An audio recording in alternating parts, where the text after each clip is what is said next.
Voilà mes amis, on va commencer. Vous m'entendez bien toujours? Très bien. Donc comme on a l'habitude de le faire, je prends la parole pendant à peu près une demi-heure. Et après, c'est à vous de, quand vous avez bien sûr une question, d'activer votre micro et de poser la question. Je demande donc à tout le monde de vérifier que son micro est bien éteint pendant que mon intervention, de manière à ce qu'il n'y ait pas trop de bruit pendant que je parle. Je tenais à préciser aussi que, oui, il y a encore des micros qui sont allumés. Je tenais à préciser aussi que la semaine prochaine, il n'y aura pas groupe Rail dimanche prochain parce que c'est la fête de Hanouka. Et est-ce que j'ai le droit de prendre un peu de vacances? Très bien. Voilà. Merci beaucoup. Donc je prendrai un petit peu de vacances. Ça va me faire du bien pendant une semaine. Et pour nous, la fête de Hanouka commence jeudi soir. Et donc, la semaine prochaine, je vais me reposer. Ça nous fera à tous du bien, et à moi en particulier. Donc, pas de groupe Rail dimanche prochain. On va commencer le sujet d'aujourd'hui qui est lié à la paracha de cette semaine, mais je vais faire un détour de manière à ce qu'on puisse arriver à ce que je veux vous montrer dans notre paracha, et on va faire un grand détour. Comme je l'ai déjà expliqué, mais il y a fort longtemps, en hébreu, le mot « le monde » n'existe pas. Comment dit-on « le monde » en hébreu? On dit « olam ». Alors pour ceux qui connaissent l'hébreu, vous savez que le mot « olam » ne veut pas dire « le monde ». Le mot « olam » veut dire quelque chose qui est voilé, qui est caché. Ça veut dire qu'il y a un micro ouvert là. Ça veut dire que comment appelle-t-on le monde? On l'appelle ce qui est voilé, ce qui est caché. Alors bien sûr, il y a, comme je ne cesse de l'expliquer, et je n'ai pas honte de me répéter à chaque fois, car ce sont des notions tellement importantes, quand il s'agit de quelque chose qui concerne la Torah, puisque c'est la Torah qui appelle le monde Olam, c'est-à-dire ce qui est voilé, c'est évident que les explications sont infinies, puisque c'est la sagesse d'Hachem, et Hachem étant infini, sa sagesse l'est forcément elle aussi. Parmi des millions et des millions d'explications possibles, celle que j'ai choisie pour nous aujourd'hui est la suivante, qui est aussi liée à la faute de Adam, comme je vais l'expliquer, et à d'autres événements que je vais expliquer aussi. Qu'est-ce qui est caché en vérité? C'est le bien.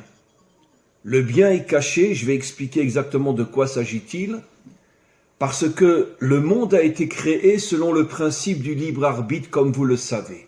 C'est-à-dire que l'homme a été créé selon le principe du libre arbitre. Et comme je l'ai souvent expliqué, ça veut dire quoi le libre arbitre?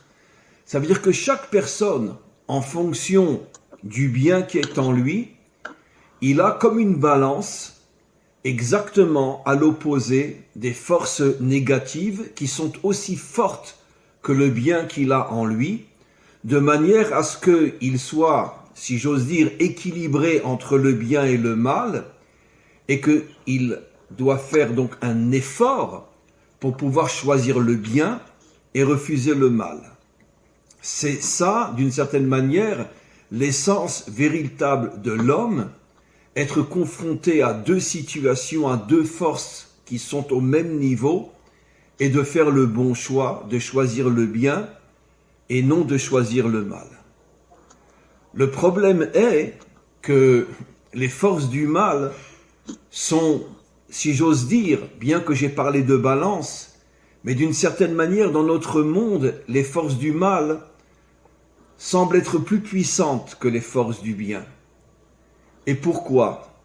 Parce que la grande majorité des hommes n'ont pas la force de faire le bon choix.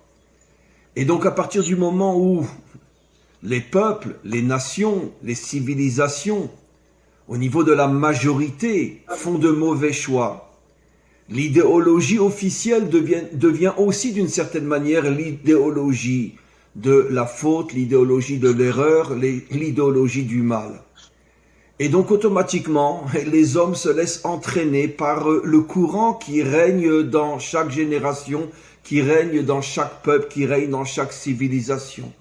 Aujourd'hui, à l'époque de la technologie, avec les médias, avec les informations, etc., c'est évident que tout le monde ressent très très fort que finalement, c'est très dur d'aller à contre-courant.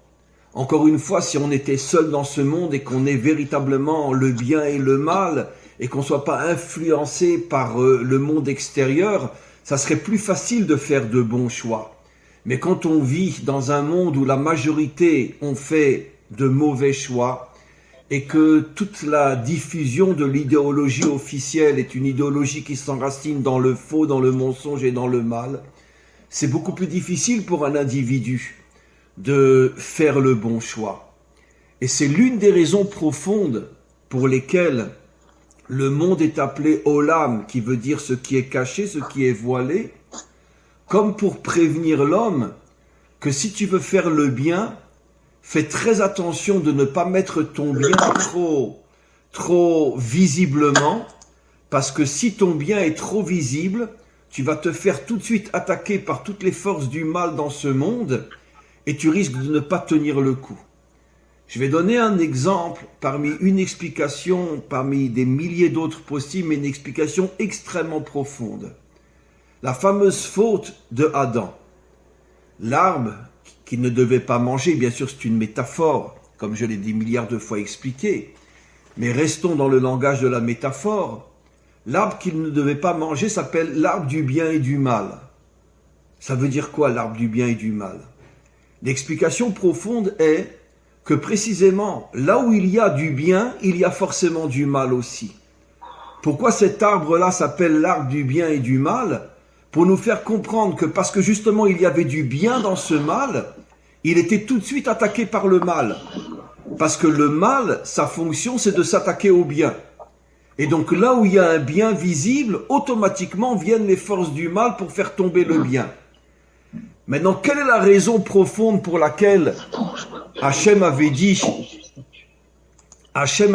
à Adam, ne mange pas de cet arbre-là? Parce que justement, je vais l'expliquer de manière très simple, mais le message est juste, le message est vrai. Il y a des micros qui sont ouverts, mes amis, il faut des micros qui sont ouverts. Essayez de désactiver vos micros, parce que ça fait du bruit. Je ne vois pas lequel est ouvert. En tous les cas, bon, c'est pas grave. Essayez de désactiver votre micro. Mais qu'est-ce que je voulais dire? Je voulais dire que, en vérité, Hachem voulait préparer Adam à faire les bons choix, mais en essayant de les voiler de manière à ce que, vous allez voir, ce que je dis est encore très flou, mais au fur et à mesure, ça va devenir très très clair. Donc Hachem voulait d'abord préparer Adam à pouvoir faire les bons choix, mais d'une certaine manière, ne pas se mettre trop en évidence pour ne pas être tout de suite attaqué par les forces du mal.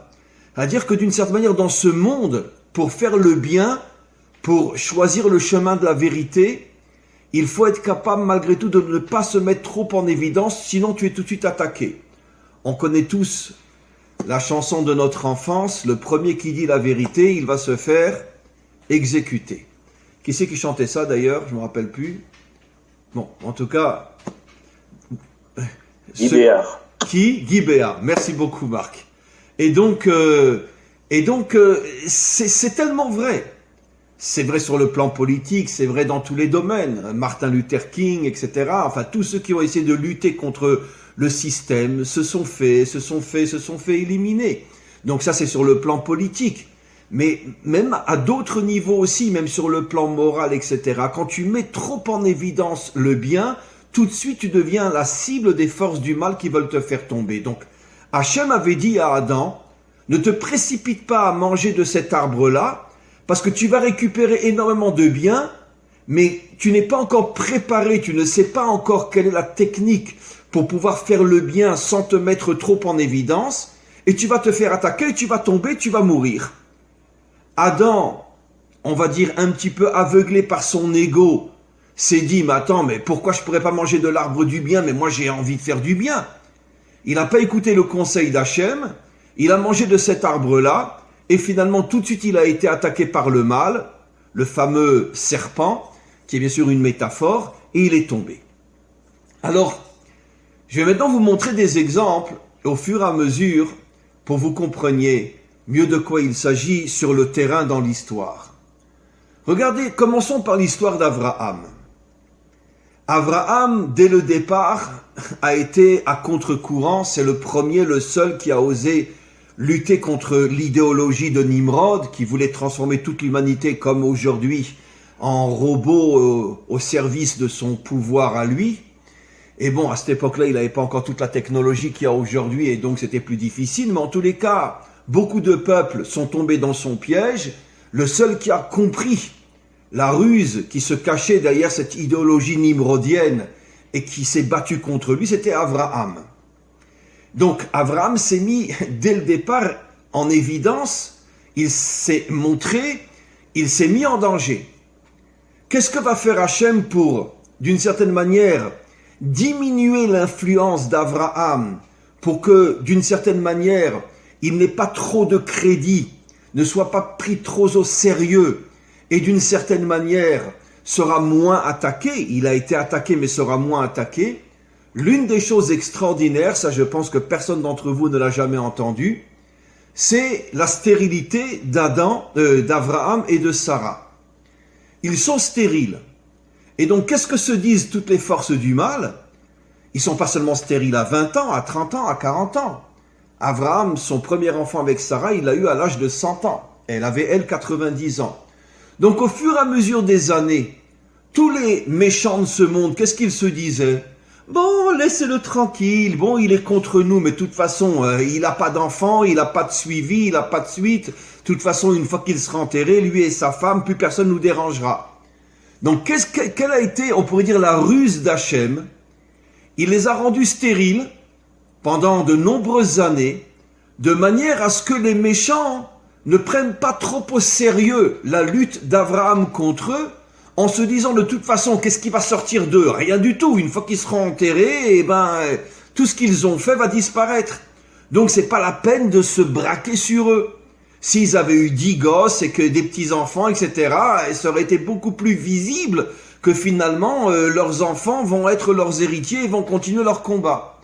Ça a été une des manières qu'Hachem a utilisées pour voiler justement on pourrait dire l'action d'Abraham, pour ne pas qu'il soit pris trop au sérieux et qu'il ne dérange trop les mauvais. Il y a une autre chose que peu d'entre vous savez, c'est que vous remarquerez quand vous lirez dans la paracha, c'est dans la paracha Lech Lecha, que finalement Abraham et Sarah, ils ont eu un enfant d'une manière miraculeuse très tard, et donc apparemment, s'ils ont un enfant, lui à l'âge de 100 ans et elle à l'âge de 90 ans, le miracle va d'une certaine manière remettre en cause tout ce qui s'est passé jusqu'auparavant. Ça veut dire que les méchants vont se rendre compte que finalement cet homme-là est accompagné par Dieu, donc à nouveau ils vont tous s'attaquer à lui. Donc tout ce que Dieu aura fait pendant 100 ans de le rendre stérile pour ne pas qu'on le prenne trop au sérieux, tout ça va disparaître grâce au miracle de la naissance de Yitzhak. Vous remarquerez que juste avant la naissance de Yitzhak, vous remarquerez que Sarah a été prise par le roi des Philistins, Avimelech. Et tout de suite après qu'elle est prise par Avimelech, tout de suite après elle tombe enceinte. D'Abraham, pas d'Avimelech. Mais Rashi explique quelque chose d'extraordinaire.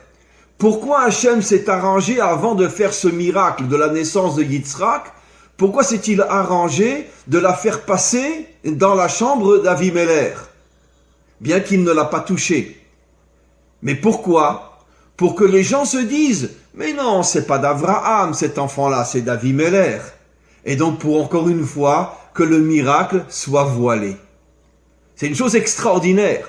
Ça veut dire que non seulement ils n'ont pas d'enfant pendant 100 ans, et même au moment où Hachem décide de faire ce miracle et de leur donner un enfant, de toute façon ce miracle est tellement voilé par le fait qu'elle était prisonnière d'Avimelech et qu'Avimelech bien évidemment a essayé d'avoir une relation avec elle, que finalement, tout de suite après, elle va être enceinte, Rachi nous apporte que la grande majorité des gens disaient « Mais non, il n'y a pas eu de miracle. Comment voulez-vous qu'à 100 ans, Abraham ait un enfant ?» Elle est tout simplement tombée avec Avimelech, qui lui est beaucoup plus jeune, et même si elle avait 90 ans, comme lui était beaucoup plus jeune qu'elle, c'est possible qu'elle puisse tomber enceinte. Très bien. Et donc, encore une fois, le miracle a été voilé. Donnons un autre exemple. Yitzhak.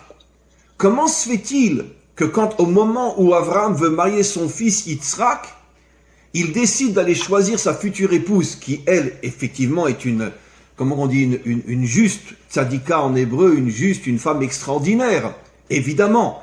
Mais pourquoi aller la chercher dans la famille la plus pourrie, la plus corrompue de la génération? Lavan. Comme je l'ai souvent expliqué dans mes derniers cours, Lavan va devenir le maître de Amalek. Lavan est un menteur, est un roublard, est vraiment quelqu'un de corrompu. Et toute la famille de Lavan était corrompue. Non seulement Rivka est la sœur de Lavan, mais en plus, après, Yaakov allait épouser les deux filles de Lavan.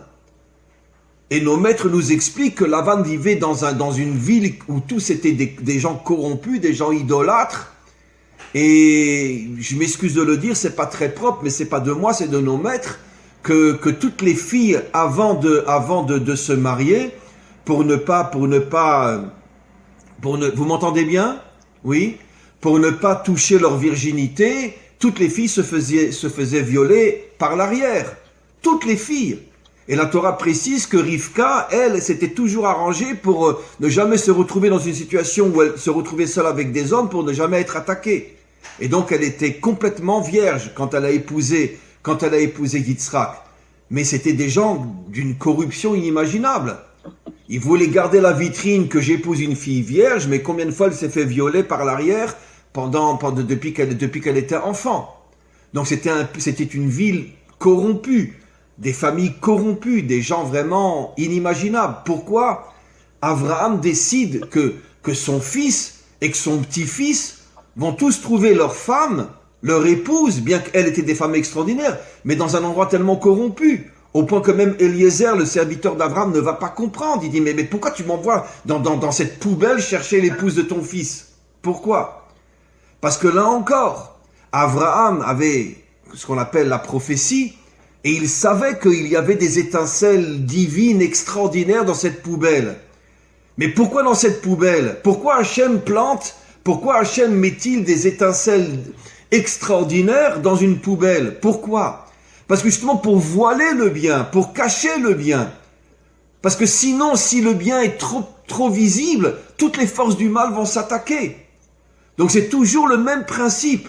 Quand il y a une lumière extraordinaire dans le monde, Hachem la voile pour ne pas qu'elle soit tout de suite attaquée et détruite.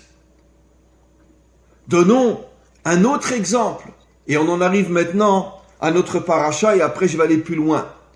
Dans notre paracha, rappelez-vous, la semaine dernière, on voit que Rivka et Yitzhak mettent au monde deux jumeaux, Esav et Yaakov.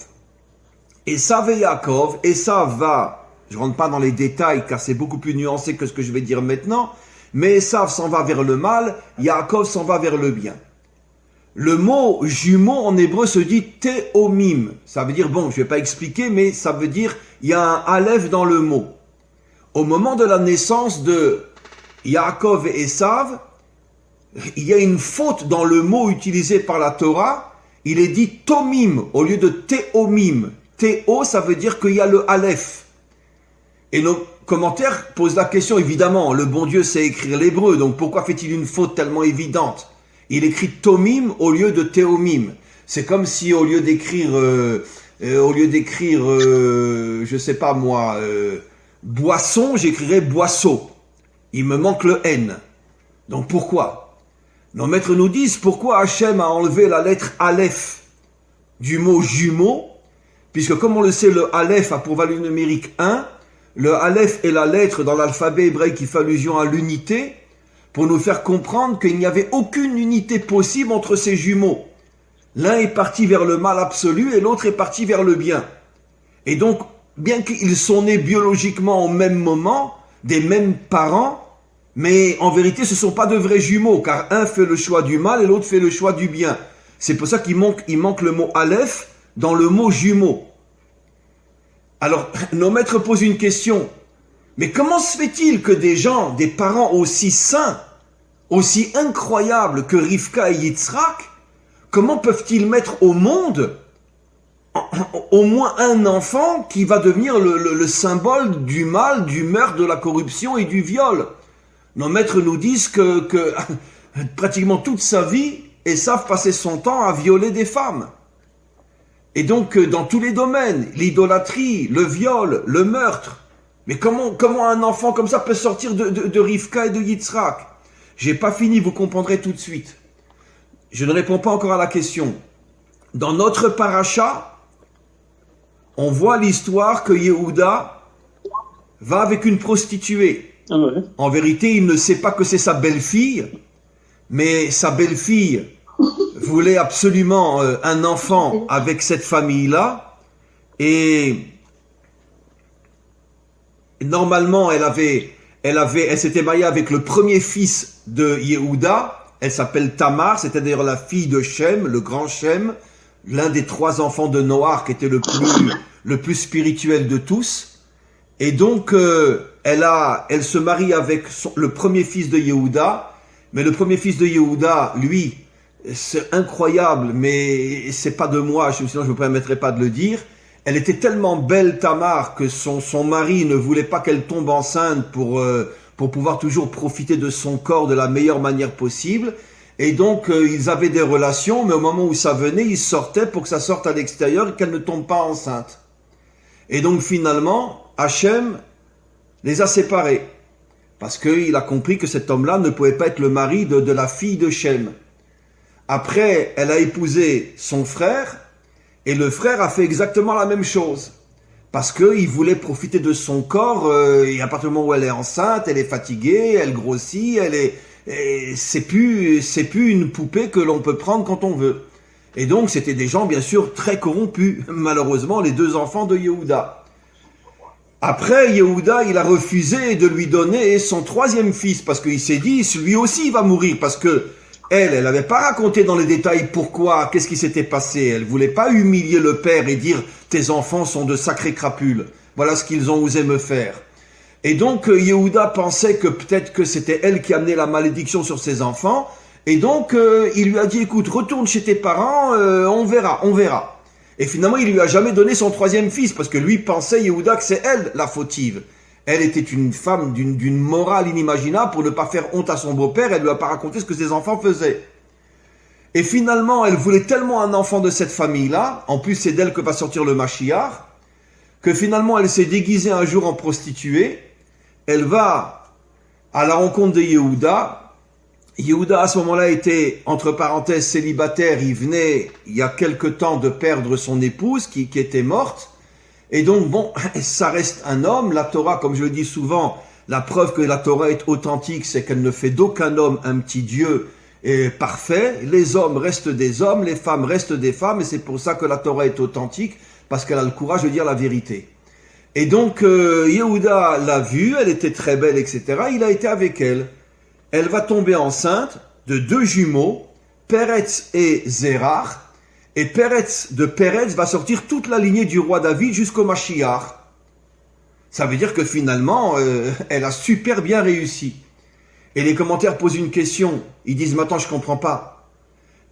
Rivka et Yitzhak, des tzadikim absolument incroyables, qui se sont unis, on peut imaginer dans toute la pureté, la noblesse et on pourrait dire, et l'amour réel, pas uniquement profiter de la chair, mais vraiment comme un couple parfait.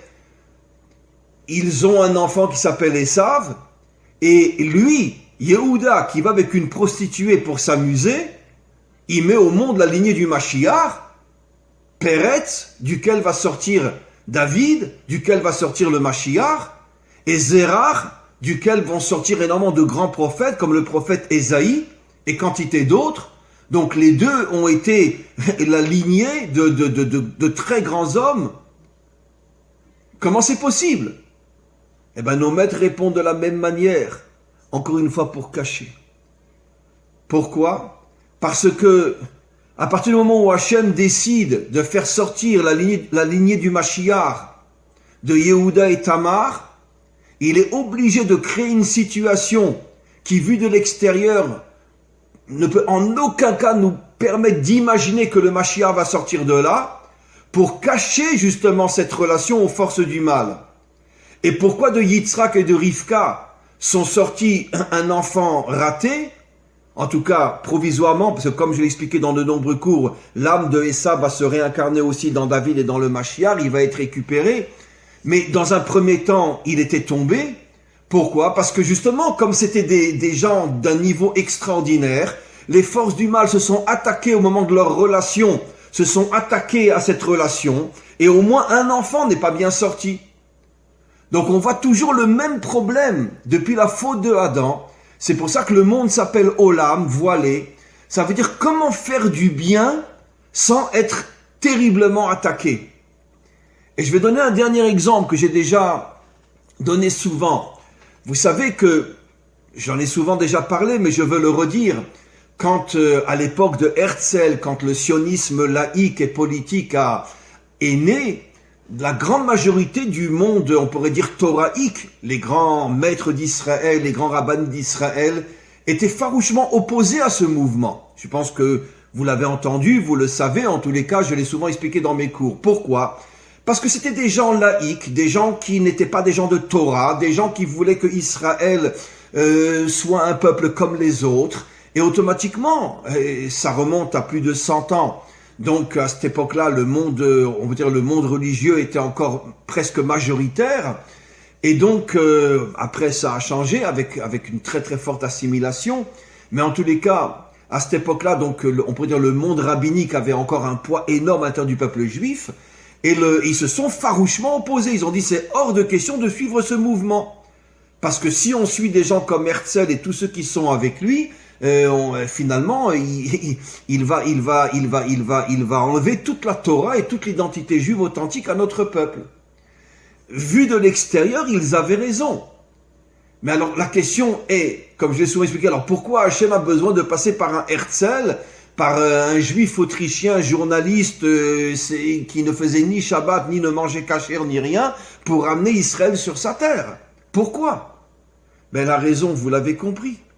Parce que si Hachem, il avait envoyé un barbu avec une kippa sur la tête et des papillotes, mais avant même qu'il ouvre la bouche, il aurait reçu une balle dans la tête. Bien sûr que non, parce que les nations auraient compris qu'il s'agit ici d'un retour authentique. Vous savez que Herzl a été voir le pape. Il a été au Vatican, le pape l'a reçu. On ne sait pas trop ce qu'ils se sont dit, mais tout le monde a compris que le pape n'était pas contre. Pourquoi? On a expliqué beaucoup plus tard pourquoi les nations finalement ne se sont pas farouchement opposées à l'idéologie de Herzl. Parce que les nations se sont dit finalement, si c'est ce genre de personnes qui prennent le peuple juif en main, ben ils vont le vider de son identité, ils vont le vider de la Torah et finalement on va réussir ce qu'on essaye de faire depuis des millénaires, de casser l'identité juive authentique. Donc ils se sont dit, ben très bien, finalement que Herzl les prenne en main, comme ça ils vont perdre la Torah. Qui c'est qui a gagné? C'est Hachem qui a gagné. Il a roulé tout le monde. Comment il a roulé tout le monde? Il a dit, j'envoie un Herzl, d'accord? Personne ne va y croire dans le peuple juif.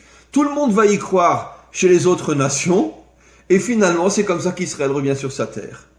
Pourquoi Hachem a été obligé de cacher le retour d'Israël sur sa terre? Pourquoi? Et parce que si, encore une fois, ça avait été un leader visiblement croyant et pratiquant, mais jamais ça aurait marché. Donc il fallait voiler les choses, cacher les choses, pour que Israël puisse revenir sur sa terre. Donc, qu'est-ce qu'on comprend de là? On comprend de là quelque chose d'assez extraordinaire qui, bien sûr, est un message pour chacun d'entre nous, et pas seulement pour le peuple juif. Ça veut dire qu'en vérité, on a un grand problème dans ce monde. Parce que si je veux me précipiter à faire du bien d'une manière visible, d'une manière claire, voilà, je suis quelqu'un qui veut changer le monde, je suis quelqu'un qui veut réparer le monde, je suis quelqu'un qui veut me battre contre le mal. Tu termineras même pas ta phrase que tu auras déjà 3 balles dans la tête. ou 3 balles réelles, ou le Yetzer Hara, le penchant du mal, va t'attaquer et te faire tomber. Et si tu veux cacher le bien que tu veux faire, si tu veux... Alors on a vu que ça a marché avec Yehuda et Tamar, bien que Yehuda pensait qu'il allait avec une prostituée. Ça a marché avec Herzl. Mais d'un autre côté, comment moi je fais pour essayer de faire du bien, mais d'un autre côté, j'essaye de voiler les choses de manière à ne pas être trop attaqué. Jusqu'à quand? Jusqu'où? Ça veut dire quoi? Ça veut dire que Martin Luther King aurait dû se battre pour la liberté des Noirs en Amérique sans jamais se montrer? Et c'était impossible. Comment tu veux te battre contre le racisme si tu ne manifestes pas, si tu n'es pas le leader d'un mouvement qui fera que quelques décennies après, un président américain sera noir, Obama. Ce qui est quelque chose d'absolument inimaginable. Inimaginable. Et donc, automatiquement, il a été obligé de se montrer. Mais d'un autre côté, il a reçu une balle dans la tête. La CIA l'a liquidé.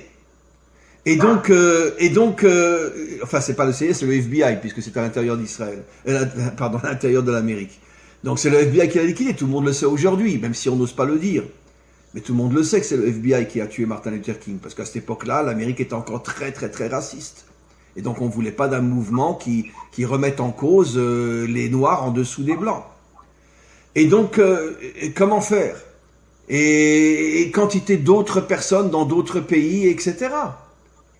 Alors comment faire? Comment faire? Alors c'est pour ça qu'on assiste à un phénomène qui dure depuis des siècles, si j'ose dire, des millénaires. C'est que quelqu'un qui veut faire le bien, il s'arrange toujours pour faire un bien qui ne dérange pas les méchants. Je donne la charité, je suis gentil avec les gens, etc. Parce que de toute façon, je veux dire, les méchants, qu'est-ce qu'ils en ont à faire de savoir si j'ai donné même 500 € à une famille qui n'avait plus de quoi manger? Ça les dérange pas. Eux, c'est pas 500 € pour eux, c'est même pas l'ombre de l'argent de poche qu'ils ont. C'est rien. Donc, mais par contre, si quelqu'un veut vraiment changer le monde, alors là, il a besoin de se cacher. Parce que s'il se cache pas, alors là, tout de suite, il va être attaqué par les forces du mal, ou les forces du mal, encore une fois, humaines, ou les forces du mal à l'intérieur de lui. Ça veut dire qu'il va se réveiller en lui aussi des forces qui vont essayer de casser le projet qu'il a en lui. C'est pas seulement, encore une fois, les forces du mal extérieures, c'est aussi des forces du mal intérieures, puisque l'homme a ce qu'on appelle en hébreu le Yetzer Tov, le bon côté, et le Yetzer Hara, le mauvais côté. Il a les deux. Alors, ma question est la suivante, après tous les exemples que j'ai donnés. Je veux juste rapporter encore un exemple qui concerne le peuple juif, mais aussi vous allez le comprendre d'une manière révolutionnaire, et je pense que vous n'avez encore jamais entendu. Pourquoi le peuple juif, pendant des millénaires, est à ce point accusé des pires choses? On a tué le Fils de Dieu, on est tout ce qui est mauvais dans le monde. Mais d'un autre côté, regardez une chose absolument incroyable. On a été noirci pendant toute l'histoire, mais d'un autre côté, on est toujours là. Et des civilisations, comme j'ai déjà dit, qui avaient une puissance des milliards de fois plus grande que la nôtre, les Romains, les Grecs, les Perses, les Babyloniens, etc., elles ont toutes disparu. Et nous, on a été constamment noircis pendant toute l'histoire. À chaque fois que quelque chose ne va pas bien dans le monde, c'est la faute aux Juifs. Mais d'un autre côté, on est toujours là. Mais c'est le même principe, mes amis. Parce que justement, quand tu es noirci, d'une certaine manière, tu es protégé. Quand je dis protégé, comprenez avec toutes les nuances, parce qu'on a quand même traversé l'Inquisition, les pogroms, la Shoah, etc. Mais d'un autre côté, en tant que nation, nous n'avons pas disparu. Ce sont des millions d'individus qui ont disparu, mais pas la nation d'Israël. Alors que la nation romaine a disparu, la nation grecque a disparu. On ne peut pas comparer les Grecs d'aujourd'hui à la Grèce d'Alexandre le Grand. Il n'y a même pas de comparaison possible. Donc, on voit toujours le même principe. C'est que quand tu as reçu une mission d'améliorer ou de changer le monde, le maître du monde s'arrange pour cacher en vérité les choses, de manière à ce que tu puisses avancer alors que personne ne puisse imaginer que tu as quelque chose de positif en toi, puisque tu as été tellement noirci, que qui peut imaginer que tu portes en toi une étincelle divine qui va réparer le monde? Qui peut imaginer que quand Yehuda va avec une prostituée, va naître Peretz, la source fondatrice de la lignée messianique, en allant avec une prostituée? Non mais attends. Donc la question que j'ai, moi, c'est d'une manière maintenant beaucoup plus concrète. J'ai expliqué les choses d'une manière juste, mais qui reste encore un petit peu théorique. Est-ce que quelqu'un a une idée de... Si quelqu'un, encore une fois, ne veut pas simplement donner la charité à son voisin, parce que ça c'est le bien que tous les gens bien font, parce que ce bien-là ne dérange personne et on risque pas de se faire attaquer en faisant ça. Mais si je veux faire le vrai bien dans ce monde, si je veux réellement changer les choses, comment je fais? Si je me montre, il n'y a pas beaucoup de chances que je vais réussir. Si je me montre pas, alors comment je peux agir? Où est le point d'équilibre entre ces deux extrêmes? C'est ça ma question. Est-ce que vous comprenez bien ma question? Comment je dois faire? Et ça, c'est quelque chose qui est effectivement... Encore une fois, je reviens sur ce que je viens d'expliquer. Beaucoup de gens s'imaginent être des gens bien. D'accord? Mais en vérité, si on regarde dans les choses, je ne dis pas que ce ne sont pas des gens bien. Quelqu'un qui fait la charité, quelqu'un qui aide les autres, etc. C'est sûr que c'est bien. Mais ce n'est pas ce bien-là qui va changer le monde. Parce que ce bien-là, encore une fois, il ne va pas à l'encontre de tout le mal qu'il y a dans ce monde. Le seul bien qui peut changer le monde, c'est un bien qui va à l'encontre du mal qui domine le monde. Sur le plan de l'argent, sur le plan politique, sur le plan des grandes puissances, etc. Or, personne, ou les quelques rares qui ont eu le courage de s'attaquer à ce mal-là, finalement sont tous morts. Alors comment qu'on fait? Alors encore une fois, on comprend tout ce que j'ai expliqué, que Hachem cache le bien de manière à ce qu'il ne soit pas trop attaqué. Mais un jour ou l'autre, tu dois bien faire tomber le masque. Prenons la question simple, le Mashiach, il va faire comment le Mashiach pour réparer le monde? Il va faire comment? Bon, c'est vrai, il va pas venir dans une Rolls Royce, il va venir sur un âne. Ça va le cacher. Très bien. Mais même s'il vient sur un âne, au bout d'un certain temps, on saura que c'est le Mashiach. Donc, comment qu'il va faire pour arriver jusqu'au bout de sa mission? Comment qu'il va faire? Est-ce que quelqu'un a une idée? Après, je donnerai mon point de vue. Oui, mais Marc. Je peux me lancer, maître. Qui? Jeff? Oui, je pourrais me lancer si vous voulez. Alors, allez-y. Je pense que ça va être l'équilibre entre l'individuel et le niveau planétaire. Et ça va amener à avoir beaucoup de maîtres authentiques comme vous à s'afficher. Et parce que vu que vous êtes hors la goyim, c'est que nous, en tant que Bnei Adam, Bnei Noah, qu'on reconnaît que vous êtes la lumière au niveau planétaire, au niveau de l'enseignement. Et nous, ça va être de s'afficher aussi et être équilibré et de le reconnaître aussi de plus en plus. Mais la question se pose, pourquoi il y a beaucoup de maîtres qui comprennent ce que vous dites, mais ils ne veulent pas s'afficher au niveau d'être hors la goyim, comme vous faites, de reconnaître le mariage entre les nations. Et vous, comment se fait que même dans votre peuple, c'est ça ma question aussi, pourquoi qu'il y a des maîtres qui comprennent, mais ne veulent pas enseigner comme vous au niveau de hors la goyim? Je pense que ça peut être là une partie de la réparation. En tout cas, je pense. Deux réponses, mais encore une fois, deux minuscules approches dans mes réponses à votre question. Première réponse, je l'ai souvent dite. Je ne suis pas en train de justifier leur attitude. Mais il faut comprendre qu'un peuple qui a tellement reçu de coups de la part des nations pendant des millénaires, au fond de lui, il se dit qu'ils aillent se faire foutre. D'accord? Parce que, je veux dire, ça fait seulement 72 ans qu'on est sorti d'Auschwitz. Seulement 72 ans. Et donc, je peux comprendre qu'il y a énormément de juifs qui sont tellement meurtris à l'intérieur, qui se disent, les nations, on n'en a rien à foutre. Ils ont 100% tort. Mais j'explique.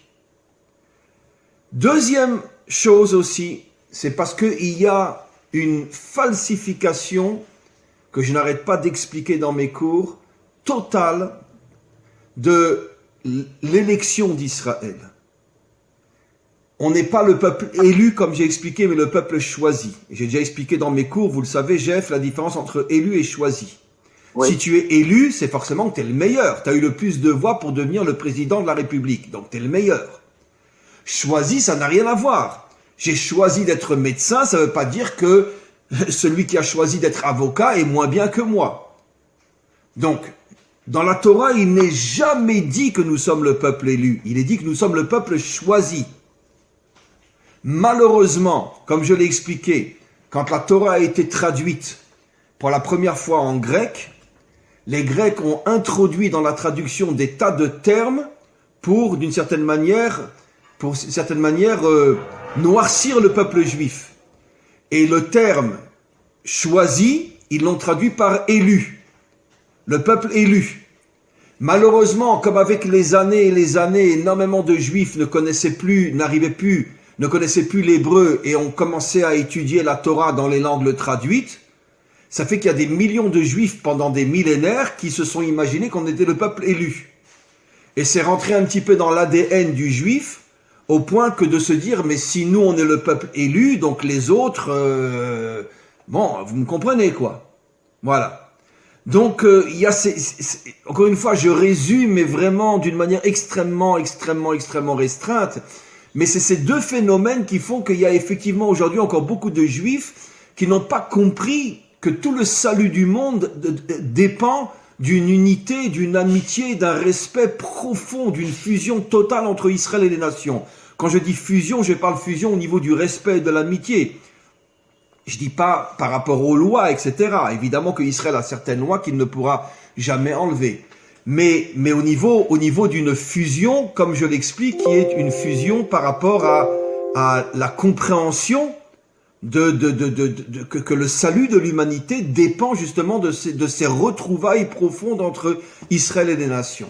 Ces deux choses que j'ai expliquées, le fait qu'Israël a tellement souffert des nations pendant des millénaires, et le fait que beaucoup de Juifs s'imaginent être élus, donc meilleurs que les nations, c'est ce qui fait que malheureusement, on a encore énormément de Juifs aujourd'hui qui restent très très distants de cette approche par rapport aux nations. Mais malgré tout, il y a, et on le voit clairement, il y a un changement malgré tout énorme, qui doucement malgré tout s'installe à l'intérieur du peuple juif. Vous remarquerez qu'il y a de plus en plus, ne serait-ce qu'en langue française, de plus en plus de rabbinim qui enseignent aussi aux nations maintenant. Mais est-ce que ça va aider beaucoup, ce qu'il y ait de plus en plus de Bnei Adam qui vous reconnaissent comme Orla Goyim? Sûrement que ça peut aider pour amener la délivrance, ça aussi, que nous, en tant que Bnei Adam, on le reconnaît, puis on est de plus en plus à l'accepter. Et c'est pour ça que je dis que l'un des plus gros cadeaux que Hachem a fait au monde, c'est Internet. Parce que sans Internet, on sera encore dans la situation d'il y a encore un siècle ou plus, que finalement... les Juifs voient les nations comme les bandits et les nations voient les Juifs comme de sales youpins. Et donc, il n'y a pas d'entente possible. Et grâce à Internet, les choses en quelques années ont complètement changé. Complètement changé. Et donc, c'est clair que c'est un signe qu'on approche de la délivrance. Et c'est la raison pour laquelle Hachem a descendu cette technologie dans le monde pour créer justement un lien entre Israël et les nations. Il n'y avait pas d'autre possibilité que celle-là. Voilà. Donc maintenant par rapport à la question que j'ai demandé, comment agir sans se mettre trop en évidence, mais agir réellement, c'est la question la plus délicate. Et comme je l'ai demandé par rapport au Mashiach, comment le Mashiach va faire? Alors évidemment, les religieux, quand je dis religieux, je dis de manière péjorative, vont dire mais c'est pas grave, il va faire plein de miracles, Bon, ben c'est facile, c'est-à-dire que on dit des choses qui ne sont pas des vraies réponses, parce que ça fonctionne pas comme ça, non, ça ne fonctionne pas comme ça. Le Messie, c'est pas quelqu'un qui va venir avec une baguette magique et puis tout d'un coup il va faire de tels miracles que tout le monde va se prosterner devant lui. Non, ça ne fonctionnera pas comme ça, certainement pas. Donc, il va falloir qu'il y ait une action qui le mette en danger. Ouais. Et si cette action le met en danger, comment il va faire pour s'en sortir quand il aura tous les méchants du monde contre lui? Comment il va tenir, ne serait-ce qu'une fraction de seconde? Comment il va tenir? Alors évidemment, tous les religieux s'en sortent en disant « Oui, mais il fera des miracles ». Ça veut dire que c'est la réponse qui justement permet de fuir la réalité. Vous comprenez? Je voudrais revenir sur les exemples que vous avez donnés. C'est Marc qui parle. Oui. Si vous me permettez, je voudrais revenir sur les exemples que vous avez évoqués. Oui. D'abord, Yehuda, qui est allé voir une prostituée, Est-ce que quand il est allé voir la prostituée, il s'est dit, super, je vais aller voir une prostituée, comme ça, j'ai créé la lignée du Mashiach. Deuxième exemple, Herzl. Est-ce que quand Herzl a décidé de faire ce qu'il a fait, donc suite à l'affaire Dreyfus aussi, est-ce qu'il s'est dit, bon, comme je suis pas religieux, comme je suis pas un rabbin, je vais pouvoir y aller, et au moins moi on va m'écouter, alors que les autres on va pas les écouter, moi je vais pouvoir le faire. Je crois que sur ces deux exemples, on peut dire qu'évidemment non. Donc, ce qui se passe. Alors, si on est laïque, si on est pas croyant, on va dire, bah, c'est la ruse de l'histoire qui fait que on fait ce qu'on a à faire et puis l'histoire va se dérouler. Si on a une vision un peu plus spirituelle, on va dire, bah, c'est Hachem en fait qui prend les décisions. Et c'est pas nous qui allons décider de créer une lignée qui va mener au Mashiach, ou bien de poser un acte qui va conduire à l'État d'Israël. En fait, je sais pas, mais je crois qu'on fait ce qu'on a à faire, et il y a beaucoup de choses qui nous dépassent. Marc, je vous entends très bien, mais d'un autre côté, c'est la Torah. On pourrait dire que c'est Dieu lui-même qui nous montre que pour que le bien puisse avancer, il faut le voiler. Donc ma question, d'abord, par rapport aux deux questions que vous avez demandées, c'est clair que Yehuda, quand il a été avec Tamar, n'imaginait pas que la lignée du Mashiach, du Messie, allait sortir de lui. Il a été avec une prostituée, un point, c'est tout. Par contre, Herzl, on a son livre, Herzl. C'est clair que son intention était vraiment de ramener Israël sur sa terre. C'est clair. Mais, dans un esprit laïque, une nation moderne, laïque, etc., où il y aurait pratiquement pas de Torah et vous savez, je veux dire, bon, ça me fait très mal et ça me fait très honte de dire ce que je vais dire, mais encore avant la création de l'État d'Israël en 48, il y avait déjà de nombreux Juifs qui étaient déjà en Israël depuis le début du XXe siècle, et il y avait une clause dans ce qu'on appelle les kibbutz, dans toutes les coopératives agricoles en Israël, pratiquement dans toutes les coopératives, que si quelqu'un voulait travailler dans cette coopérative, il devait signer un contrat comme quoi il accepte de travailler le Shabbat. Ça veut dire qu'il y avait vraiment une volonté de déraciner la Torah au tout début. Et ça, c'est une chose sûre, certaine, que personne ne cache aujourd'hui et qui est connue. Ça veut dire que tu voulais travailler dans un kibbutz, à cette époque-là, le seul travail possible, c'était l'agriculture. Il n'y avait pas de magasin, il n'y avait rien. Je parle au début du XXe siècle.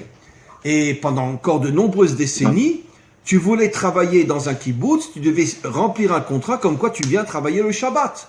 C'était des Juifs qui obligeaient d'autres Juifs à profaner le Shabbat.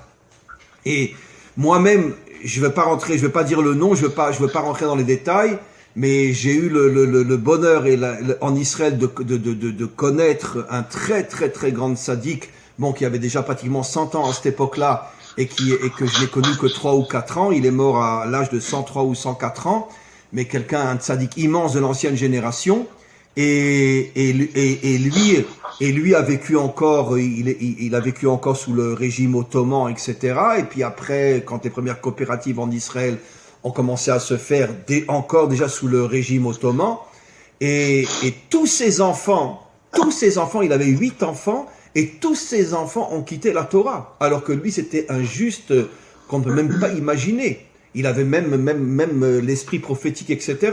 Et j'ai eu des histoires avec lui où j'ai vu vraiment qu'il voyait des choses absolument incroyables.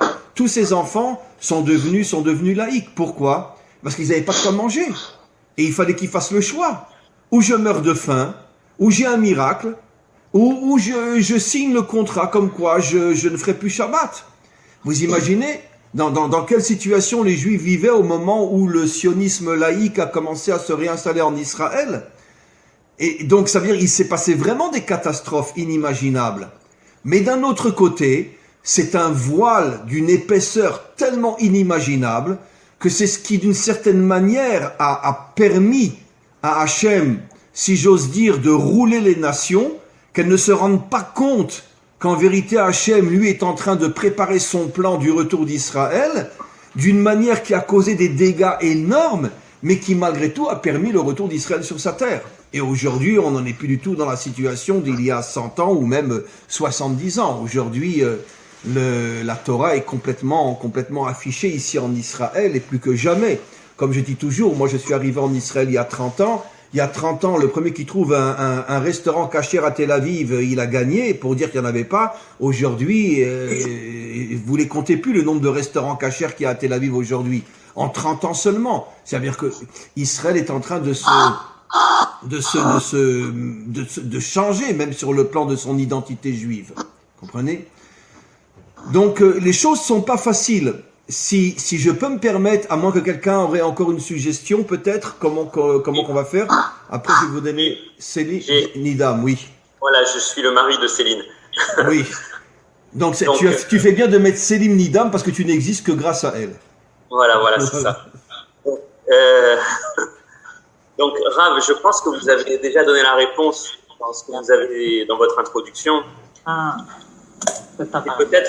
C'est peut-être que il faut faire les choses de façon, alors certes beaucoup plus visible que ce qu'on pourrait croire quand on fait de la charité à quelqu'un, etc. C'est très bien, mais des choses plus visibles, mais sans se prendre au sérieux et en cachant ce que l'on fait.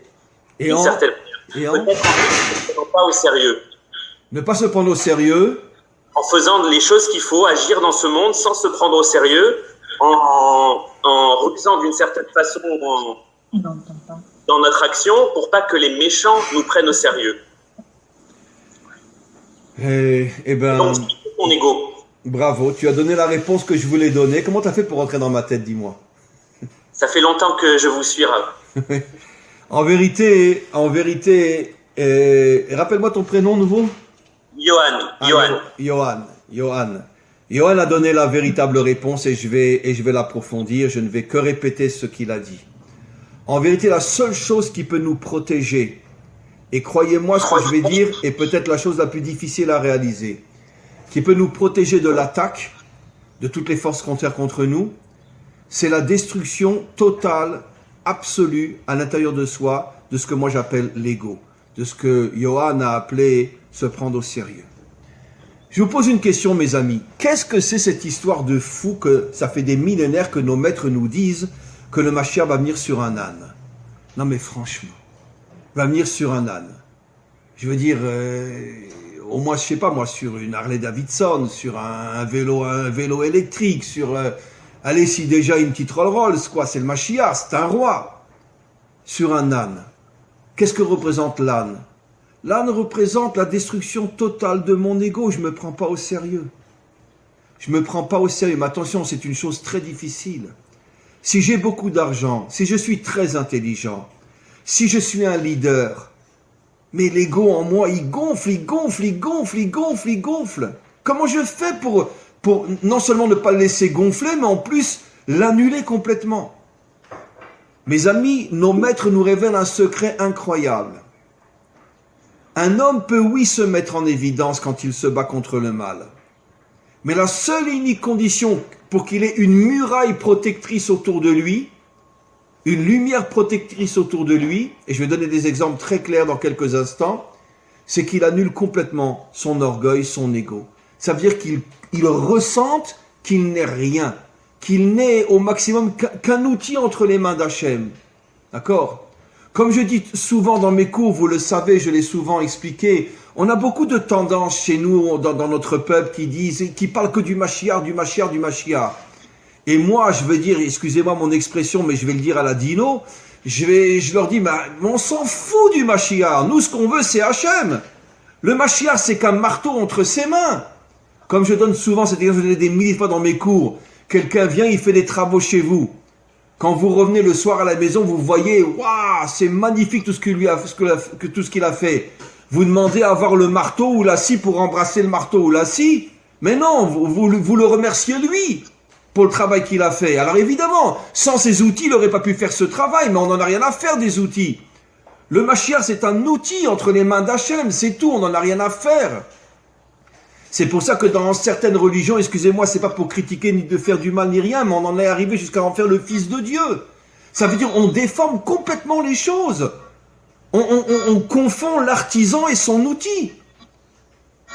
C'est pour ça que pour nous, le Mashiach, il vient sur un âne. Ça veut dire que il vient en ayant compris que tout son travail, c'est de s'adapter à la volonté d'Hachem et d'être son outil. Et donc il va arriver à casser complètement son ego. Et lorsqu'un homme casse complètement son ego, il crée autour de lui une muraille protectrice, bon bien sûr spirituelle, qui fait qu'on ne peut plus l'attaquer. Et je vais vous donner des exemples. Je vais commencer par le plus fort de tous. Pourquoi vous croyez qu'au départ, Moshe, il a refusé de libérer Israël? Vous connaissez tous ce passage, quand Hachem se manifeste à lui, il dit « Envoie n'importe qui, mais pas moi ». Pourquoi? Alors que depuis l'âge de 20 ans, tu as commencé à tuer un Égyptien qui frappait un Juif, comme je l'ai expliqué, pendant 60 ans, tu étais un des grands leaders d'un peuple africain qui se battait contre la dictature, etc. Et après, quand tu es revenu à l'âge de 80 ans à Midian, tu vois des bergers poursuivre des jeunes filles et tu leur rentres dedans. Tu es un guerrier, tu es un combattant. Alors pourquoi tu refuses de libérer ton peuple? Je vais le prendre parce qu'à jeun, j'ai peur pour mon estomac. Pardon? Alors que tu as passé ta vie à se battre pour sauver les autres. Et pas seulement ton peuple. 60 ans tu as passé en Afrique pour aider des Africains à ne pas être transformés en esclaves. Tu as même épousé, ta première épouse était une Africaine, comme on le sait. Donc tu t'es toujours battu pour les autres, et maintenant on te demande de libérer ton peuple et tu le fais pas? Mais la réponse, nos maîtres disent, est évidente. Parce que Moshe savait qu'il n'a même pas 1/1000e de fraction de seconde à se tenir devant Pharaon avant qu'on le coupe en morceaux. Il dit, c'est pas possible. Tu me demandes l'impossible. Je vais vous donner un exemple simple, mes amis. Vous imaginez un représentant juif aller devant Hitler et lui dire « Bon, arrête quand même de nous tuer !» Qu'est-ce que Hitler aurait fait de lui? Il aurait joué au foot avec sa tête. Qu'est-ce qu'il aurait fait? Qu'est-ce qu'il aurait fait? Et encore, je ne sais même pas s'il aurait joué au foot avec sa tête de peur de se salir ses chaussures. Donc, ça veut dire quoi? Et donc, Paro, c'est 1000 fois Hitler, comme disent nos maîtres. Tout le monde sait ce que c'était les pharaons de l'époque. Qui ose s'opposer à Pharaon? Laisse sortir mon peuple ou je te rentre dedans. Je vais te détruire. Moshe a dit à Hachem, mais c'est impossible, impossible. Tu me demandes l'impossible. Pourquoi mourir? J'ai aucune chance. Jusqu'à ce que Moshe comprenne que oui, pour être protégé dans cette mission, il doit casser son ego. Et comme par hasard, quand la Torah une seule fois loue Moshe, qu'est-ce qu'elle dit de lui? Et Moshe était le plus humble des hommes. Pourquoi le plus humble? Pourquoi pas le plus sage, le plus prophète, le plus ci, le plus ça? Pourquoi le plus humble? Parce que s'il avait été le plus prophète, le plus sage, le plus fort, ça ne l'aurait pas protégé de Pharaon. Mais en étant le plus humble, il est protégé de Pharaon. Regardez ce que Abraham a dit à Hachem. Anori afar ve'efer. Je suis de la poussière. Je suis du sable. Je suis rien. Anori afar ve'efer. Comment un homme comme Abraham, qui est tellement puissant, peut dire devant Hachem, je ne suis que de la poussière? Il est arrivé à tuer son ego, et c'est pour ça que personne n'a pu le tuer. Donnons un autre exemple. David Ameller, ceux qui lisent les psaumes, dans un psaume, qu'est-ce qu'il dit? Anochi tolaat velo ish. Je suis un vermisseau, je ne suis même pas un homme. Vermisseau, tolaat. C'est tolaat, c'est vermisseau, un ver de terre. Je suis un ver de terre, je ne suis même pas un homme. Mais comment le roi David peut dire sur lui que je suis un ver de terre? Mais arrête de te ficher de nous. Attends, tu es un homme d'une spiritualité inimaginable, tu es un guerrier d'une force incroyable, et tu dis je suis un ver de terre. Parce qu'il se voyait vraiment comme ça. Parce qu'il savait qu'en vérité, que toutes les forces qu'il reçoit, il les reçoit d'Hachem. Et il ne laissait pas son ego se renforcer ou l'aveugler. Donc en vérité, mes amis, le véritable travail que nous devons faire, et c'est le travail le plus dur, et c'est le travail que pratiquement personne, à part Moshe, David, Abraham, et sans doute d'autres encore, pratiquement personne n'arrive. Comment je peux être d'un côté être immense, mais d'un autre côté ne pas me prendre au sérieux, comme a dit Johan? C'est très dur, car quand je suis rien, je suis rien. Mais quand je suis immense, je suis le libérateur, je suis Moshe Rabbeinu, je suis Abraham, ou un tel, ou un tel, ou un tel, et je sais que je ne suis rien, mais strictement rien, que toutes mes forces, que tout ce que je fais, ça me vient d'Hachem. Comment je peux arriver à une telle union de deux contraires. Je suis immense, mais je ne suis rien. Nos maîtres nous révèlent que ce sera ça la qualité du Mashiach. Le Mashiach, même 90% des Juifs s'imaginent qu'une fois qu'il a réussi, il va s'asseoir sur son trône à Jérusalem, avec une grosse couronne sur la tête. Non mais attends, n'importe quoi. Vous voulez que je vous raconte un secret, mes amis? Le Mashiach, une fois qu'il aura réussi son travail, il va disparaître et personne ne saura où il est. Exactement comme le marteau, après qu'on ait enfoncé le clou, on le remet dans la boîte à outils et on ne le voit plus. Le Mashiach, tout son travail, c'est de reconnecter l'humanité tout entière au maître du monde. Une fois que ce travail sera fait, vous croyez qu'il va s'asseoir comme un crétin sur un trône à Jérusalem? Non mais attends, c'est pas Henri IV. Ça veut dire quoi? Il va disparaître. Il va retourner dans le peuple inconnu. J'imagine qu'il demandera sans doute au Mossad de lui changer la tête pour qu'on ne voit pas que c'est le Mashiach. Il lui fera une petite transformation physique, etc. Et puis voilà. Et puis quand on rentrera, on dira « Bonjour monsieur, comment ça va ?» Voilà. Parce qu'il aura changé sa tête. Mais je suis très sérieux et vous verrez que j'ai raison. Lui, la seule chose qui l'intéresse, le Mashiach, c'est que Hachem soit le roi du monde. Moi, roi, non mais n'importe quoi. Depuis quand le marteau se prend pour un roi? Et il disparaîtra. Mais jusqu'à aujourd'hui, combien de Juifs se disent « Mais le Mashiach, Mashiach, Mashiach », le culte de l'homme. Alors ne parlons pas chez les nations avec le Fils de Dieu et tout le reste. Ça, c'est le grand défaut des hommes. C'est qu'on vénère l'homme. Et à plus forte raison qu'on se vénère soi-même. Si j'ai réussi dans tel domaine, etc., j'ai de l'argent, j'ai un métier, j'ai ci, j'ai ça, je suis connu, etc. Voilà. Vous comprenez? Comme je dis souvent, bon, c'est avec beaucoup d'orgueil, je vais le dire. Et pourquoi ça m'arrive souvent de dire des gros mots dans mes cours? Comment? Et parce que comme ça, je veux dire, les gens vont dire, mais regardez, ça c'est un arabe, ça c'est un rabbin, non mais attends, il dit des gros mots dans ses cours, mais il est pas de chez nous celui-là. Et je le fais exprès, pourquoi? Casse l'ego, redescends, mets-toi sur un cheval, mets-toi sur un âne, voilà. Et comme ça, je veux dire, parce que sinon, si je commence à me prendre pour un rave, pour un rabbin, vous comprenez? Non, tout simple, arrête de te prendre au sérieux, descends, descends, descends. Mais ça, c'est vrai dans tous les domaines. Si je suis un grand médecin, un grand avocat, un grand ministre, un grand ci, un grand riche, et tout ce etc. C'est ça qui est le plus dur. Et celui qui arrive à casser son ego, celui-là, il est protégé. C'est pour ça qu'Abraham, avec toutes les attaques qu'il a eues, il est quand même mort à 175 ans et on n'est pas arrivé à le descendre. L'exemple le plus grandiose, David Ameller, qui avait des milliers d'ennemis à l'extérieur de son peuple et à l'intérieur de son peuple. Nos maîtres nous disent que jamais un homme n'a été aussi en danger de toute sa vie que le roi David. C'est pour ça que d'une certaine manière, il est mort relativement jeune, à 70 ans, alors que c'était quand même un sacré guerrier. Parce que bon, il est mort d'épuisement, de toujours faire attention quand il allait dormir le soir, il soulevait son oreiller pour savoir si on n'avait pas mis une mine sous son oreiller. Vous savez que nos maîtres nous disent que le roi David, pratiquement toute sa vie, il ne mangeait qu'un petit morceau de pain et un verre d'eau. L'une des raisons, disent nos maîtres, parce qu'il avait peur que sa nourriture soit empoisonnée. Donc il se faisait son pain lui-même et il allait chercher un verre d'eau lui-même. Et vous imaginez un morceau de pain et un verre d'eau en tant que roi, parce qu'il avait peur qu'on lui mette du poison dans sa nourriture. Comme on l'a fait à celui qui s'est opposé à Poutine, là, il y a quelque temps, qui a été sauvé en Allemagne. Oui, aujourd'hui c'est très facile de mettre du poison dans la nourriture. Donc il se contentait d'un morceau de pain et d'un verre d'eau, toute sa vie. Nos maîtres disent, jamais un homme n'a été autant en danger que le roi David. Mais pourtant, personne n'est arrivé à le tuer. Pourquoi? Parce qu'il a dit, je ne suis qu'un ver de terre, je ne suis même pas un homme.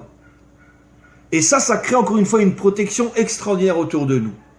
C'est pour ça, mes amis, pour conclure, que finalement, ça c'est le travail essentiel que l'on doit faire. D'arrêter de se prendre au sérieux. Mais attention, et là j'insiste, arrêter de se prendre au sérieux, c'est pas tomber dans le piège de millions d'hommes et de femmes. Oh ben je suis rien, donc j'ai rien à faire, etc. Non! C'est trouver l'équilibre entre je fais le maximum, mais je ne me prends absolument pas au sérieux. Comme l'a dit Johan. Ça veut dire que si je ne suis rien et je ne fais rien, tu es un pauvre type. Si tu fais énormément de choses, mais que tu te dis je suis le bon Dieu, tu es encore un plus grand pauvre type. Mais si tu arrives à faire des choses immenses dans ta vie et ne pas du tout te prendre au sérieux, tu es un homme authentique. Et des hommes comme ça, dans chaque génération, on peut les compter sur les 3 doigts de la main. Et encore, je ne sais même pas. Et c'est pour ça que le monde attend la délivrance depuis des millénaires, parce qu'on n'arrive pas à trouver des gens qui sont des géants dans l'action et en même temps des vermisseaux dans la manière dont ils se considèrent. Et ça, c'est ce qui est vraiment le plus dur. Et quand on va arriver à avoir de plus en plus d'hommes et de femmes qui vont s'engager dans l'action, mais en même temps qui vont se voir vraiment comme le plus humble des hommes, à ce moment-là, cette armée-là sera l'armée du Mashiach qui pourra libérer le monde, parce qu'il y aura une telle protection autour de nous que même si les méchants veulent nous faire du mal, ils n'arriveront pas à nous faire du mal. Voilà, mes amis. Y a-t-il encore une question ou deux? Oui. Une question? Oui. Bonjour, Rav. Oui, bonjour. Si on revient au problème, enfin, à ce que vous avez dit pour le côté caché. Oui. Alors, par rapport à Zérach et à Péretz, vous nous avez dit pendant un cours que la sage-femme, Zérach est sorti en premier. Il a sorti sa main. La sage-femme lui met le fil rouge. Oui. Il rentre et c'est Péretz qui sort en premier. Alors, d'abord, il y a le côté caché de Zérach, puisque il se met en retrait de son frère jumeau. Donc, c'est le secret, en fait, des jumeaux, puisque à chaque fois, il faut qu'ils admettent qu'il y en a un qui doit passer devant et l'autre derrière. Mais en fait, si on prend le modèle de Péretz par rapport à la lignée du Mashiach, c'est pas pour vous dire, mais en fait, tout ce qui est caché comme vous l'êtes, est-ce que vous n'êtes pas les fils de lumière qui doivent attendre avec patience, puisque le problème, c'est de ne pas être impatient. C'est d'attendre la patience et la brèche que si Hachem nous aide dans ce monde de violence, il va falloir à ce moment-là être prêt comme une armée de lumière pour réagir au bon moment. Mais c'est 2 milliards de % exactement ce que vous dites. C'était quoi la faute de Adam? Il était destiné à manger de cet arbre, mais il s'est précipité. Il n'a pas eu la patience d'attendre le moment où il serait prêt à le manger. Comme j'expliquais au début du cours. La faute de David et Bathsheba, c'est le même problème. Bon, il n'a pas pris une femme mariée, puisque comme on le sait, le roi David avait institué que chaque soldat qui part à la guerre doit donner ce qu'on appelle un guet, un acte de divorce à sa femme, pour que si jamais on ne le retrouve pas, on ne sait pas où il est, sa femme pourra se remarier. Donc, elle n'était pas mariée, donc il n'a pas fait un acte d'adultère, mais d'un autre côté, il a fait une faute morale, parce qu'elle attendait le retour de son mari et qu'il la réépouse.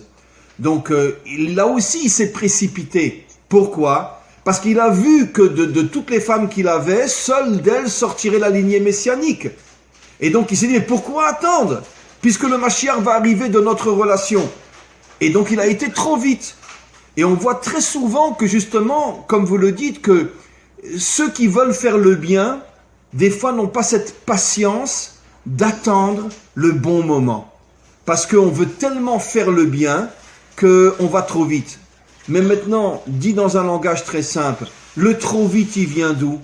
Eh bien, il vient un petit peu de l'ego. Bien sûr. Parce que si quelqu'un est arrivé vraiment à mettre son ego de côté, eh bien, il attendra. C'est pas grave. Et si c'est pas moi, ça sera mon fils. Si c'est pas mon fils, ça sera quelqu'un d'autre. Peu importe. J'attends. J'attends le signe d'en haut. Et ça, c'est ce qu'il y a de plus dur. Pratiquement le seul qui a réussi, c'est le roi David.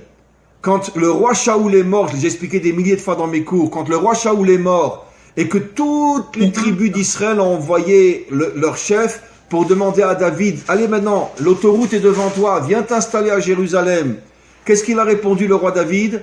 Je m'en vais à Hebron pendant 7 ans. J'attends pas que vous me demandiez de venir, j'attends le signe d'en haut. Pour l'instant, je ne l'ai pas encore reçu. Et donc, alors qu'il avait la possibilité d'arriver directement à Jérusalem et de devenir le roi d'Israël, il est parti pendant 7 ans pour rester un simple citoyen, pendant 7 ans à Hebron, jusqu'au jour où il a reçu le déclic, il a dit, ça y est, le moment est arrivé, je pars à Jérusalem. Parce que lui n'avait pas du tout d'ego, et c'est pour ça qu'on n'est pas arrivé à le tuer. Donc il y a très peu de cas comme ça, effectivement, de gens qui ont une puissance énorme, des gens qui font, qui agissent, mais d'un autre côté qui ne se prennent pas du tout au sérieux. Et ça, c'est, on pourrait dire, le combat le plus difficile d'un être humain. Parce qu'encore une fois, je me répète, excusez-moi, si je ne fais rien parce que je dis que je suis rien, je suis un idiot. Parce que tu es sur terre pour faire et pas pour ne rien faire. Si je fais, et plus je fais, et plus je me monte, et je deviens une idole, et donc je suis aussi un triple idiot. Comment arriver à faire des choses gigantesques dans sa vie et ressentir au plus profond de soi qu'on n'est rien? Ça, c'est le travail le plus surnaturel qui est demandé à un homme. C'est très, très, très dur. Celui qui y arrive, qui arrivera à 100% sera le Mashiach. Et c'est comme ça qu'après, il éduquera l'humanité tout entière à faire de nous des hommes d'action, tout en restant des gens profondément humbles. Et en reconnaissant et en ressentant que finalement, c'est vrai, j'ai fait des grandes choses, mais d'où j'ai ces forces? D'où j'ai cette réussite? De moi? Non, du maître du monde. Donc c'est à lui que revient les palmes et les décorations, pas à moi. De la même manière, encore une fois, qu'un marteau dans les mains d'un artisan. Le marteau fait des grandes choses, mais c'est grâce à qui? Au marteau? Non, c'est surtout grâce à l'artisan qui sait manipuler le marteau. Donc nous, on est des instruments entre les mains d'Hachem. Et quand on le comprend et quand on le vit, à ce moment-là, on a une protection qui fait qu'on peut aller jusqu'au bout sans que l'on soit attaqué et abîmé. Voilà mes amis, il est tard, je dois arrêter. Je voulais juste vous redire que dimanche prochain, n'oubliez pas, il n'y aura pas groupe Rai.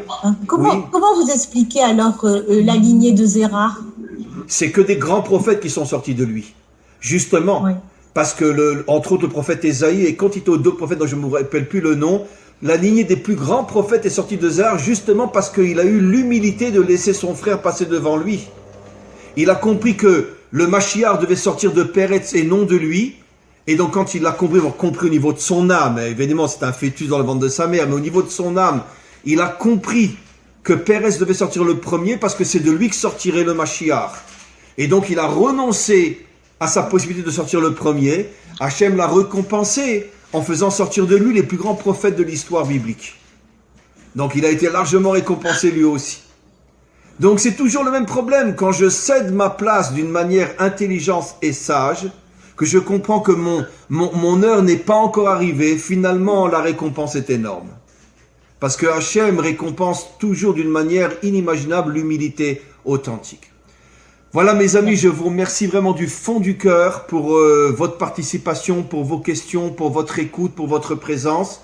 Je tenais donc à répéter que dimanche prochain, il n'y aura pas cours, c'est la fête de Hanouka, et donc je prends des vacances, enfin je prends du repos plutôt, parce que les vacances c'est pas possible, on peut aller nulle part, tout le pays est fermé comme vous le savez, et donc quoi qu'il en soit, je le dirai aussi dans les cours au grand public cette semaine, c'est que il n'y aura pas non plus d'autres cours pendant toute la semaine. Je vais prendre un peu de repos, j'en ai bien besoin.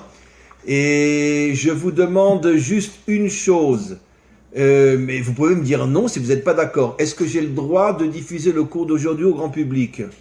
Oui. Oui, très bien. Alors vous êtes très gentil, très gentil. Merci beaucoup.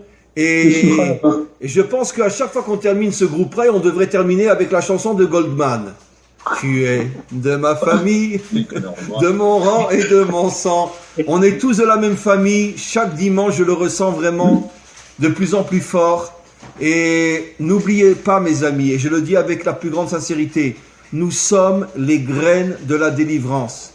Parce que cette amitié, ce respect qu'il y a entre nous, cette fusion qu'il y a entre nous, c'est vraiment les graines de la délivrance finale. Et nous sommes l'exemple de ce que va devenir toute l'humanité un jour. Amen. Où on mettra de côté nos différences, on mettra de côté tout ce qui nous séparait pendant des millénaires, et on va devenir une humanité unie, avec chacun ses différences. On ne sera pas des uniformes tous les mêmes, qu'à Dieu ne plaise. On ne sera pas des robots où on fonctionne tous pareil. Il y aura des différences entre les peuples, il y aura des différences entre les croyances, entre la relation avec Hachem, entre les tempéraments, etc. Mais on sera tous unis dans le respect, dans l'amitié, dans la compréhension que Hachem a créé 71 peuples pour que chacun vienne apporter à l'autre ce qui lui manque. Parce que personne n'a toute la vérité, personne n'a toutes les compétences et tout le monde a besoin de tout le monde. Et c'est pour ça que nous sommes véritablement les graines de la délivrance finale et on peut tous dire ensemble merci au Maître du monde. Amen. Merci, Maître du monde. Amen. À tous et à toutes, on se retrouve donc dans 15 jours, dans 2 dimanches. À très très bientôt mes amis. À très bientôt. Au revoir. Au revoir. Au revoir. Au revoir. Merci beaucoup.